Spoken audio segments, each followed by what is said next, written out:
Good morning everyone. कैसे हैं आप सभी? I hope all are very good. आज हम बात करेंगे हिमाचल प्रदेश में सतलुज नदी की। सतलुज नदी से रिलेटेड जितने भी क्वेश्चन बन सकते हैं एग्जाम में, उनको हम आज इस वीडियो में कवर करेंगे। जैसे कि सतलुज नदी जो वो हिमाचल प्रदेश की सबसे लंबी नदी है। सतलुज नदी के किनारे कौन कौन से शहर जो वो है, सतलुज नदी पर कौन कौन सी जल विद्युत परियोजनाएं बनी हुई है और कितने जो वो मेगावाट की है, और एशिया की सबसे बड़ी जो वो कौन सी है। और हम बात करेंगे जैसे सतलुज नदी कहाँ से निकलती है और कहाँ से जो वो किसी अलग डिस्ट्रिक्ट में जो वो कहाँ से प्रवेश करती है, किस स्थान से प्रवेश करती है। तो सभी क्वेश्चन इस वीडियो में हम कवर करने वाले हैं। तो चलिए स्टार्ट करते हैं। सबसे पहले तो बात करते हैं कि सतलुज जो वो हिमाचल प्रदेश की सबसे लंबी नदी है। याद रखिए, सतलुज हिमाचल प्रदेश की सबसे लंबी नदी है। और अगर जल घनत्व की हम बात करें तो हिमाचल प्रदेश की सबसे बड़ी नदी जो वो कौन सी है। देखिए, सबसे लंबी जो वो कौन सी होगी, सतलुज। अगर सबसे बड़ी बोला जाए तो वो बड़ी जो वो किसके अनुसार बोल रहा है, जल घनत्व के अनुसार, तो वो जो वो चिनाब नदी है।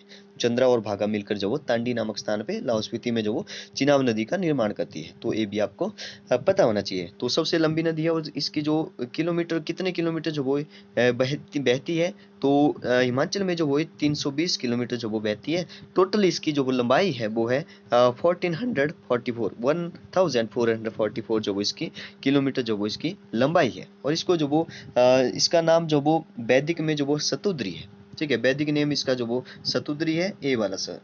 अगर संस्कृत की बात करें तो स जो वो सा हो जाएगा।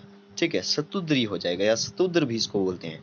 या इसको जो वो इसको और कौन कौन से नाम से जाना जाता है, तो याद रखिए, हेमवती हो गया, लाल नदी जो वो सतलुज नदी हो गई, पीली नदी भी सतलुज नदी होगी। अगर पूछा जाए कि हिमाचल प्रदेश में पीली नदी या लाल नदी या हेमवती नदी जो वो कौन सी है, तो वो भी सतलुज ही है। अगर हम बात करें जल ग्रहण शक्ति की, तो जल ग्रहण शक्ति जो वो इसकी कितनी है, 20,000 किलोमीटर स्क्वायर जो वो इसकी जल ग्रहण शक्ति है। अगर हम बात करें कि कहाँ से निकलती है, स्टार्ट करते हैं अब कि कहाँ से इसका जो वो उद्गम स्थान है। तो ये जो वो कहाँ से निकलती है, तिब्बत के मानसरोवर से निकलती है। मानसरोवर झील से निकलती है। झील के पास जो वो राक्षस ताल से ये निकलती है। ठीक है, याद रखिए, तिब्बत के मानसरोवर से जो वो के पास जो वो राक्षस ताल से निकलती है। अब बात करते हैं कि जैसे यहाँ पे जो वो मानसरोवर है, ठीक है, राक्षस ताल लिखा हुआ है ब्रैकेट में। ठीक है, आप जो वो सुनने पे ज़्यादा ध्यान दें, क्योंकि यहाँ पे जो वो आपको बहुत ही छोटा छोटा दिखाई दे रहा होगा। वैसे ये जो वो स्क्रीनशॉट मैंने किसी यूट्यूब के ही किसी यूट्यूबर से ही लिया है। ठीक है, किसी चैनल से ही लिया है। तो बात करते हैं कि राक्षस ताल से निकली और भारत में, ठीक है, तो हिमाचल में प्रवेश करेगी, तो भारत में ये कहाँ से प्रवेश करती है। ठीक है, आपको क्वेश्चन पूछा जाएगा कि जो सतलुज नदी है वो जो वो कहाँ से भारत में प्रवेश करती है, तो ये आपको पता होना चाहिए। तो ये जो वो किन्नौर में प्रवेश करती है। किन्नौर में कहाँ से, सिप की दर्रे से जो वो ये प्रवेश करती है। और इसको लाने का जो श्रेय जाता है वो बानासुर को जाता है। याद रखिए, बानासुर को जाता है। और कहाँ से प्रवेश किया इसने, हिमाचल प्रदेश में कहाँ से प्रवेश किया, किन्नौर डिस्ट्रिक्ट में प्रवेश किया। तो याद रखिए, किन्नौर डिस्ट्रिक्ट में सतलुज नदी सबसे पहले प्रवेश करती है। सिप की दर्रा, याद रखिए, सिप की दर्रा। नेक्स्ट बात करते हैं इसकी सहायक नदी की। देखिए, इसकी सबसे बड़ी जो सहायक नदी है हिमाचल प्रदेश में, वो है कौन सी नदी, तो वो है स्पीति नदी। आप यहाँ पे देखते हैं, स्पीति नदी जो वो लाहौल स्पीति से निकलती है। और यहाँ पे जो वो किन्नौर में जो वो ये मिलती है नामग्या जो वो खाब नामक स्थान पे, नामग्या नामक स्थान पर जो वो आपस में मिलती है। और सबसे बड़ी क्वेश्चन ये बनता है कि सबसे बड़ी सहायक नदी कौन सी है। सहायक नदी मतलब कि जैसे ये जो वो एक नदी चल रही है, इसमें जो वो जो नदियाँ मिल रही है, छोटी मोटी नदियाँ मिल रही है, उनको जो वो सहायक नदियाँ बोला जाता है। ठीक है, तो ऐसी जो वो स्पीति नदी जो वो इसमें मिल जाती है। और ये आगे बढ़ के जो वो कई और नदियाँ भी जो मिलती हैं उनकी भी हम बात करेंगे। अच्छा, बात करते हैं कि यहाँ से जैसे मानसरोवर झील से तो निकली। ठीक है, हमने बात की कि हिमाचल में जो वो कितनी बहती है, तो 320 किलोमीटर बहती है।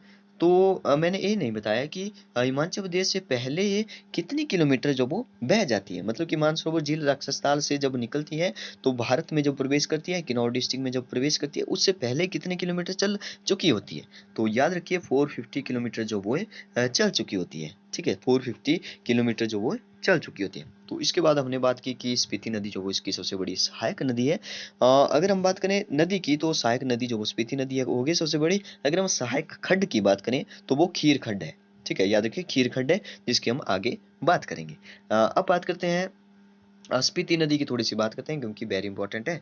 तो स्पीति नदी देखिए यहाँ पे काजा लिखा हुआ है, काजा जो वो किसके किनारे है, स्पीति नदी के किनारे है। तो स्पीति नदी जो वो यहाँ पे कहाँ से निकल रही है, कुंजुम दर्रे से निकल रही है, कुंजुम दर्रे से निकल रही है, कहाँ से, लाहौल स्पीति से निकल रही है। और इसकी जो सहायक नदी है देखिए इसमें जो भी मिल रही है, जैसे ऐसे ऐसे चलती चलती जो वो यहाँ पे आपस में मिलेगी, तो यहाँ पे जो वो टैंगपो जो वो इसकी सहायक नदी है, चियांग इसकी सहायक नदी है, पिन भी इसकी सहायक नदी है, और स्पीति जो वो कितनी किलोमीटर जो वो यहाँ से बह रही है, 112 किलोमीटर।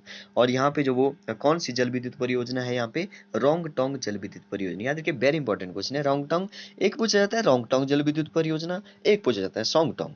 ठीक है, तो रोंगटोंग आप याद रखिए, रोंगटोंग जो वो जल विद्युत परियोजना, सबसे ऊंची जल विद्युत परियोजना जो वो हिमाचल की कौन सी है, रोंगटोंग, जो कि कहाँ पे है, लाहौल स्पीति में है। अगर हम सोंगटोंग की बात करें तो सोंगटोंग जो वो आपको किन्नौर में मिलेगा। नीचे हम इसकी बात करेंगे, सोंगटोंग की कितने मेगावाट है, 402 मेगावाट जो वो इसकी क्षमता है। और सबसे छोटी रोंगटोंग ही है क्योंकि इसकी सिर्फ 2 मेगावाट जो वो इसकी क्षमता है, 2 मेगावाट, और सोंगवॉट हो गया 402। ठीक है, याद रखिए 402 और 2 मेगावाट सबसे छोटी, और सोंगटोंग हो गया किसमें, किन्नौर में। ठीक है, इसकी आप याद रखिए। और इसके किनारे जो भी मठ है इनको भी आप याद रखिए, कौन कौन से मठ जो वो यहाँ पे स्थित है। एक हो गया ताबो मठ, एक हो गया की मठ, एक हो गया डंकर मठ, डंकर गोम्पा, और एक हो गया एक नेक्स्ट हो गया यहाँ पे हंसी गुम्पा। ठीक है, हंसी गुम्पा हो गया, डंकर गुम्पा हो गया, की मठ हो गया, ताबो मठ हो गया। ठीक है, दो मठ हो गए, ताबो मठ और की मठ, और एक गुम्पा हो गया, दो गोम्पे होंगे, डंकर गुम्पा और हंसी गुम्पा। ठीक है, याद रखिए जो ताबो मठ है, ये जो वो हिमाचल का सबसे पुराना जो वो पूछा जाता है, तो ताबो मठ जो वो कहाँ पर है। कई बार ऐसे बनता है कि सबसे पुराना मठ कौन सा है, ताबो मठ है। कहाँ पे है ताबो मठ, ऐसा भी क्वेश्चन बनता है, तो लाहौल स्पीति में है। अगर हम बात करें की मठ की, तो ये भी इंपॉर्टेंट है क्योंकि की मठ जो वो हिमाचल प्रदेश का सबसे ऊंचाई पर स्थित जो मठ है, और सबसे बड़ा जो वो कौन सा है, की मठ ही सबसे बड़ा है। और ताबो मठ कौन सा हो, सबसे पुराना ताबो हो गया, सबसे बड़ा कौन सा हो गया, की मठ सबसे बड़ा हो गया, और ऊंचाई पर सबसे ऊंचाई पर कौन सा हो गया, वो भी जो वो की मठ ही हो गया। फिर जो वो नेक्स्ट यहाँ पे जो वो ये किन्नौर में आ जाती है। ठीक है, ये जो वो किन्नौर में आ जाती है, और किन्नौर में यहाँ पे देखिए नाको झील बनी हुई है। तो किन्नौर में कुछ कोई क्वेश्चन ये बनता है कि नाको झील कहाँ पे है, तो ये तो किन्नौर में है। तो किन्नौर में है नाको झील, तो इस किस नदी के किनारे है, ये क्वेश्चन बनता है। तो ये जो वो किस नदी के किनारे है, स्पीति नदी के किनारे है। फिर जो वो कहाँ पे मिल रही है, नामगे नामक स्थान पे, खाब नामक स्थान पे मिल रही है। और यहाँ पे एक जल विद्युत परियोजना भी है, यहाँ पे एक जल विद्युत परियोजना भी है, ख्वाब जल विद्युत परियोजना, जिसकी क्षमता जो वो यहाँ पे लिखी हुई है 1020 मेगावाट जो वो इसकी क्षमता है। नेक्स्ट बात करते हैं इसके बाद जो वो ये कहाँ कहाँ से होकर जो वो गुजरती है। तो यहाँ पे आप याद रखिए, यहाँ पे जो वो आगे एक सोंगटोंग जल विद्युत परियोजना भी है, कहाँ पे, किन्नौर में है, जिसकी क्षमता जो वो कितनी है, 402 मेगावाट है। और इसके जो भी किनारे आगे जो वो कौन कौन से जो वो सिटी है, तो रिकांगपिओ उसके आसपास आता है। ठीक है, कल्पा आता है। ठीक है, अ, पू हो गया, रिकांगपिओ हो गया, कल्पा हो गया, और मुरंग हो गया। तो ये सारे जो भी प्रसिद्ध शहर है ये किस नदी के किनारे हैं, ये जो वो किस नदी के किनारे हो गए, सतलुज नदी के किनारे हो गए, कहाँ पे, किन्नौर में। ठीक है, आगे आती है कि कड़छम जल विद्युत परियोजना, जिसकी जो क्षमता है वो है 1000 मेगावाट। ठीक है, और यहाँ पे एक नदी और मिलती है, एक नदी जो वो इसकी सहायक नदी और मिलती है, जो कि दूसरी सबसे बड़ी सहायक नदी है। सबसे बड़ी सहायक नदी तो कौन सी है, स्पीति नदी है।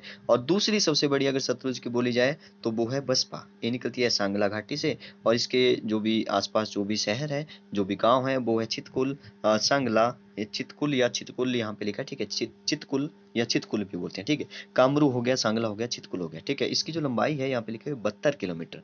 तो 72 किलोमीटर जो वो इसकी लंबाई है, याद रखिए। और हमने ऊपर देखी थी इसकी कितनी है, 112 किलोमीटर है स्पीति की, तभी तो ये सबसे बड़ी सहायक नदी है। ठीक है, अब बात करते हैं कि ये जो चितकुल लिखा है, ये जो वो क्यों लिखा है। ठीक है, ये जो वो सबसे ऊंचा गांव है, सबसे ऊंचा गांव है किन्नौर का चितकुल। तो ये भी देखिए क्वेश्चन तभी बनता है क्योंकि इसकी एक अपनी खास बात है। चितकुल जो वो किस नदी के किनारे है, क्योंकि सबसे ऊंचा जो वो किन्नौर का सबसे ऊंचा गांव है, तो किस नदी के किनारे हुआ, क्वेश्चन बन सकता है। तो बसपा नदी के किनारे है। बसपा जो वो कौन सी नदी है, बसपा जो वो इस सतलुज की भी सेकंड लार्जेस्ट नदी, सहायक नदी है, ट्रिब्यूटरी है। ठीक है, तो यहाँ पे जो वो एक जहाँ पे ये मिलती है, बसपा जो वो सतलुज से मिलती है, वहाँ पे जो वो कड़छम जल विद्युत परियोजना है, जो कि 1000 मेगावाट की है। तो नेक्स्ट बात करते हैं कियार और टापरी। ठीक है, ये जो वो इसके नदी के किनारे जो वो एक महत्वपूर्ण शहर भी है, तो किनार और टापरी, इनको याद रखिए। किन्नौर के जो वो एक शहर है किस नदी के किनारे है, तो ये जो वो सतलुज नदी के किनारे है। तो बहुत इंपॉर्टेंट यहाँ पे आ रहा है। अच्छा, इसकी मैंने बात नहीं की, करछम जल विद्युत परियोजना जो वो एक निजी जल विद्युत परियोजना है, ठीक है, मतलब कि प्राइवेट है। सबसे बड़ी जो वो हिमाचल की सबसे बड़ी प्राइवेट जल विद्युत परियोजना वो कौन सी है, निजी जल विद्युत परियोजना वो कौन सी है सबसे बड़ी, तो जो वो करछम है, करछम बांगतू जो वो इसको बोलते हैं, करछम बांगतू जल विद्युत परियोजना, जो कि कहाँ पे है, किन्नौर में है। नेक्स्ट यहाँ पे एक और जल विद्युत परियोजना है भाभा जल विद्युत परियोजना, जो कि वेरी इंपॉर्टेंट है, ठीक है। भाभा जल विद्युत परियोजना या इसको जो वो संजय जल विद्युत परियोजना भी बोला जाता है। ये जो वो एशिया की या हिमाचल की या भारत की जो वो सबसे बड़ी भूमिगत जल विद्युत परियोजना है, ठीक है, सबसे बड़ी भूमिगत जल विद्युत परियोजना है। ये जो वो 120 मेगावाट की है, याद रखिए 120 मेगावाट की है। फिर जो वो इसके बाद जो वो ये शिमला में चली जाती है। शिमला में जो वो चौरा नामक स्थान, चौरा या चौरा जो वो यहाँ पे बोला जाता है। एक्चुअल में यहाँ पे जो वो जो एग्जैक्ट लोकेशन है वो जो इसकी भड़ाल है, भड़ाल शिमला में जो वो ये प्रवेश करती है। और इसके जो भी नज़दीक जो भी आसपास जो भी शहर है वो ज्यूरी हो गया, रामपुर हो गया, कुल्लू, ये जो वो इस साइड जो वो कुल्लू पड़ रहा है, ठीक है, निरमंड हो गया कुल्लू का, ठीक है।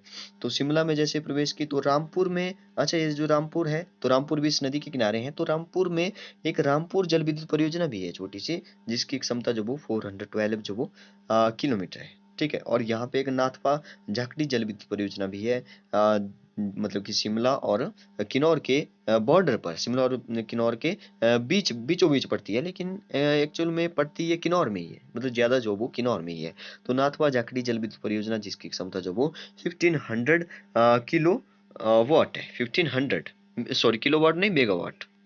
अच्छा, ये जो निरमंड है, निरमंड जो वो आपको पता होगा कुल्लू में पड़ता है। तो निरमंड, कुल्लू के निरमंड में जो वो बूढ़ी दिवाली मनाते हैं, भुंडा उत्सव मनाते हैं। भुंडा उत्सव को जो वो आपको पता होना चाहिए कि भुंडा उत्सव को जो वो हिमाचल का जो वो जो 12 साल बाद आता है वो क्या आता है, कुंभ का मेला। यस, कुंभ का मेला जो वो किसको कहा जाता है हिमाचल में, तो ये भुंडा उत्सव को कहा जाता है, जो कि कहाँ मनाया जाता है, निरमंड में। और निरमंड भी किस नदी के किनारे आ रहा है, सतलुज नदी के किनारे आ रहा है। तो यहाँ पे देखिए नौगली खड्ड भी है, जो कि इसकी सहायक खड्ड है। लेकिन सबसे बड़ी खड्ड जो वो आगे आने वाली है, खीर खड्ड, ठीक है, इसको भी मैंने आपको पहले बता दिया। तो नीरथ, रामपुर हो गया, ज्यूरी हो गया, इसके किनारे आ रहे हैं, निरमंड हो गया, ठीक है। फिर नेक्स्ट जो वो ये मंडी में प्रवेश कर जाती है। मंडी में जैसे प्रवेश की तो मंडी में पूछा जाता है मंडी में कहाँ से, किस गांव से प्रवेश किया इसने, तो फिरनू गांव से जो वो ये प्रवेश करती है, ठीक है, फिरनू गांव से प्रवेश करती है। इसके बाद जो वो ये देखिए, जैसे मंडी में आपको पता होगा तत्ता पानी, जो वो एक गर्म जल स्रोत है, ठीक है। तो वहां पे तत्ता पानी जो वो करसोग में पड़ता है, ठीक है, मंडी के करसोग में पड़ता है। तो ये भी जो वो किस नदी के किनारे है, ये जो वो किस नदी के किनारे आ रहा है, सतलुज नदी के किनारे आ रहा है। और मंडी में जो वो दो इमला और बिमला, ठीक है, इमला और बिमला दो इसकी सहायक नदी है, छोटी छोटी सहायक नदी है, इमला और बिमला। और इसके आसपास जो भी स्थान हुआ उसको जो वो इमला घाटी या बिमला घाटी बोल देंगे, ठीक है। तो इमला और बिमला घाटी, इमला और बिमला नदी, सहायक नदी जो वो किसकी सहायक नदी है, वो भी सतलुज नदी की सहायक नदी है। फिर आगे देखते हैं कि आगे जो वो ये कहाँ से कसोल की बात करते हैं, ठीक है, कसोल की बात करते हैं। ये जो वो कुल्लू में भी एक कसोल है, लेकिन ये वो वाला कसोल नहीं है। कुल ये जो वो कसोल जो वो जहाँ से जो वो सतलुज नदी जो वो बिलासपुर में प्रवेश करती है, ठीक है। लेकिन क्वेश्चन ये बनता है कि बिलासपुर से पीछे भी जो वो ये जो वो क्या सोलन में जाती है, तो यस, ये सोलन में भी जाती है, सोलन के बॉर्डर से होती हुई ये जाती है। तो सोलन में भी जो वो ये जा रही है, ठीक है, कसोल नामक स्थान से जो वो ये बिलासपुर में प्रवेश कर रही है। अच्छा, यहाँ पे मैं बताना भूल गया, यहाँ पे जो वो नोगली जो एक खड्ड है, जो मतलब कि एक मेन खड्ड है, और बाकी और भी कोई सारी खड्डे हैं, जैसे छामड़ा हो गया, बेहरा, माचड़, और यहाँ पे लिखा हुआ है, ठीक है। तो इनको आप याद रख सकते हैं। ये भी जो वो छोटी मोटी खड्ड है, जो कि यहाँ पे सतलुज नदी में मिल जाती है। अब बात करते हैं बिलासपुर में। तो बिलासपुर में जैसे ही एंटर किया तो यहाँ से बहुत सारे क्वेश्चन बनते हैं। तो इस नदी पर जो वो कौन सा बांध बनाया गया है, तो इस नदी पर जो वो कौन सा बांध है, एक तो सबसे बड़ा बांध जो वो यहाँ पे भाखड़ा बांध है, ठीक है। तो भाखड़ा बांध के बनने से यहाँ पे जो वो एक बहुत बड़ा जो वो एक मतलब कि डैम बन गया है, बहुत बड़ी जो वो झील बन गई है, जिसको जो वो हम लोग क्या बोलते हैं, गोविंद सागर झील जो वो जिसको बोलते हैं, वही जो वो हिमाचल प्रदेश की सबसे बड़ी कृत्रिम, सबसे बड़ी मानव निर्मित हुई, कृत्रिम मतलब मानव निर्मित, मतलब कि जैसे बांध बनाया तो आदमियों ने बनाया, मानव ने बनाया, तो मानव निर्मित बांध वो बन गया। तो सबसे बड़ी मानव निर्मित झील वहां पे बन गई, ठीक है, तो सबसे बड़ी कौन सी हुई? गोविंद सागर झील हुई। और गोविंद सागर झील जो वो कहाँ पे हुई? वो जो वो बिलासपुर में हुई। तो बिलासपुर, अच्छा बिलासपुर में तो है, लेकिन ऐसा नहीं है कि पूरी बिलासपुर में ही है। अगर आप ऊना में जाओगे तो ऊना में भी आपको देखने को मिलेगी। जैसे यहाँ पे जो थोड़ा सा बाहर किए हो तो ऊना में भी आपको मिलेगी। मैं यहाँ पे गया था तो यहाँ पे एक मंदिर भी है, गरीबदास का मंदिर भी है, जो इस नदी के बीचों बीच है। अच्छा बीचों बीच तो नहीं है, लेकिन साइड में किनारे पर है, लेकिन थोड़ा सा पानी के अंदर ही है। आप अगर जाओगे तो वहाँ पे जो वो अगर घूमने जाओगे तो काफ़ी अच्छा आपको लगेगा। तो यहाँ पे तो ऐसा नहीं है कि बिलासपुर में ही है, ठीक है। गोविंद सागर झील जो वो बिलासपुर में नहीं है, ही है, ये ऊना में भी है, ठीक है। थोड़ी सी ऊना में भी है, बाकी बिलासपुर में है। तो अगर पूछा जाए किस किस जिले में है, तो ऊना में भी है, बिलासपुर में भी है, याद रखिए। इस नदी पर जो वो एक कोल डैम जल विद्युत परियोजना बनी हुई है, याद रखिए, वेरी इंपॉर्टेंट है। कोल डैम जल विद्युत परियोजना जो वो कहाँ पर है? बिलासपुर में है। और कोल डैम के बारे में आप याद रखिए, कोल डैम जो वो हिमाचल प्रदेश की जो वो एक ऐसी जो वो मतलब कि परियोजना है जो कि एनटीपीसी है, नेशनल थर्मल पावर प्रोजेक्ट। याद रखिए, एकमात्र NTPC, national thermal power project जो वो कौन सा है? कोल डैम है। और इसकी जो क्षमता है वो है 500 मेगावाट। 500 मेगावाट जो इसकी क्षमता है। और किसकी सहायता से बनाया गया है? ये जो वो रसिया की सहायता से जो वो ये बनाया गया है। इसको भी आप याद रख सकते हैं। नेक्स्ट यहाँ पे भाखड़ा बांध है, जो कि फिर जो वो उसके बाद जो वो ये पंजाब में प्रवेश करती है, सतलुज नदी, ठीक है। पंजाब में जो वो यहाँ पे नेला गांव लिखा हुआ है, ठीक है। नेला गांव से ये जो वो नेक्स्ट आगे चली जाती है। तो यहाँ पे भाखड़ा बांध है, इसकी बात करते हैं थोड़ी सी। भाखड़ा बांध जो वो कब से बनना तैयार हो गया था? कब जो वो इसको शुरू किया था बनाना? तो 1948। और कब तैयार हो गया? तो 1963 को जो वो ये तैयार हो गया। तो बहुत बहुत पहले जो वो ये बन चुका था। तो 25 मेगावाट जो वो इसकी क्षमता है। और कितनी मीटर जो वो इसकी हाइट है? 2 to 5.5 मीटर जो वो इसकी हाइट है। तो मुझे बताइए कि आपको ये वीडियो कैसा लगा। अगर आपको अच्छा लगा है तो एक लाइक करिए। थैंक यू एंड और सब्सक्राइब भी करिए एनसीईआरटी क्लासेस को। Thank you and have a nice day.